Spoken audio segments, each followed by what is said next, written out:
बिस्मिल्लाहिर्रहमानिर्रहीम। अस्सलाम वालेकुम। उम्मीद करती हूँ आप सब खैरियत से होंगे। जैसे कि कल हमने नसर पारे में सबक नंबर 3 पाकिस्तान की शहज़ादी का खुलासा किया था। आज हम उसकी मशक़ की तरफ बढ़ेंगे। उम्मीद करती हूँ आप सब ने खुलासा जो है वो ध्यान से पढ़ा होगा और याद भी किया होगा। अब हम मशक़ की तरफ बढ़ते हैं, जिनमें सबसे पहले सवालात आते हैं। सवाल नंबर 1 है हमारे पास, सैयदानी बी ने गुज़र औक़ात के लिए कौन-सा पेशा इख्तियार किया था? तो जवाब लिखेंगे, सैयदानी बी जवानी ही में बेवा हो गईं। इस ज़माने में औरतों के लिए दूसरी शादी करना मायूब ख़्याल किया जाता था। इसलिए सैयदानी बी ने अपने गुज़र बसर के लिए मुग़लानी यानी दर्ज़न का पेशा इख्तियार किया। सवाल नंबर 2 की तरफ बढ़ते हैं। मीर साहब और इनकी बीवी सैयदानी बी की किस बात पर ज़्यादा खुश थीं या थे? मीर साहब और इनकी बीवी दोनों खुश थे कि सैयदानी बी को बच्चों की तरबियत के लिए खुदा ने भेज दिया।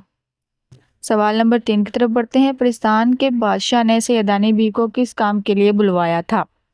जवाब है इसका, पाकिस्तान के बादशाह ने सैयदानी बी को अपनी बेटी यानी शहजादी की शादी के जहेज का सामान टांकने के लिए बुलवाया था।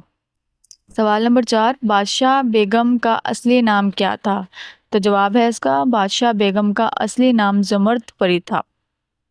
सवाल नंबर 5 की तरफ बढ़ते हैं। पाकिस्तान के फलों की ख़ास बात क्या थी? तो सैयदानी भी बताती हैं, पाकिस्तान के फलों की ख़ास बात ये थी कि एक फल तोड़ती दूसरा उसकी जगह फ़ौरन निकल आता। फलों कलियों को जो चखा मिठाइयाँ थीं, ऐसी ऐसी नफीस हल्की खुश जायका कि हर निवाले में रूह ताज़ा होती चली गई। अब हम बुक के सफ़ा नंबर 37 पर आएंगे। मतन की रोशनी में दुरुस्त जवाब पर निशान लगाएं, टिक का निशान लगाएं। अलिफ है हमारे पास, सबक परिस्तान की शहजादी किस मुसन्निफ की तहरीर है? तो आप सबको मालूम है, हमने जैसे खुलासे में पढ़ा था, अशरफ सबूही।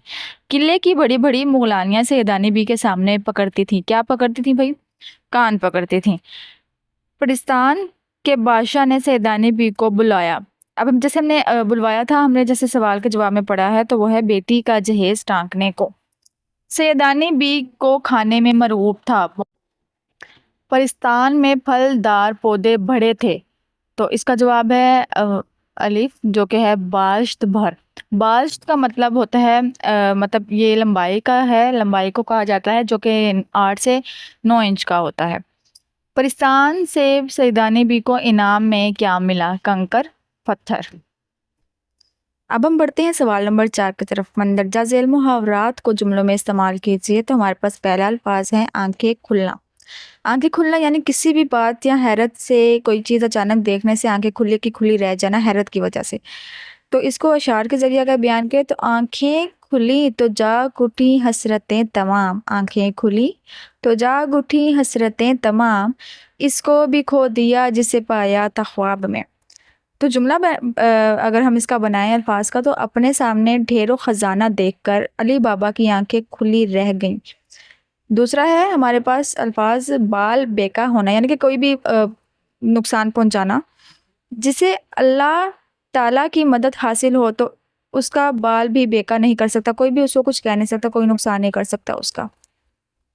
तीसरा अल्फाज है हमारे पास कलेजे पर सांप लौटना। अरशद को अव्वल इनाम मिला तो असलम के कलेजे पर सांप लौटने लगे, मतलब उसको जलन होने लगी। औसान खता हो जाना, सांप को सामने देखकर शिकारी के औसान खता हो गई। अक्ल जाती रहना, जब इंसान मसाइब से घिरा, मसाइब मतलब मसलों से घिरा हो, परेशानियों से घिरा हो, घबरा जाए तो इसकी अक्ल जाती रहती है। उम्मीद करती हूँ आपको ये सब समझ आ गया होगा। आप इसे याद भी कर लेंगे और सवालात को अपनी कॉपी पर राइट डाउन भी करेंगे।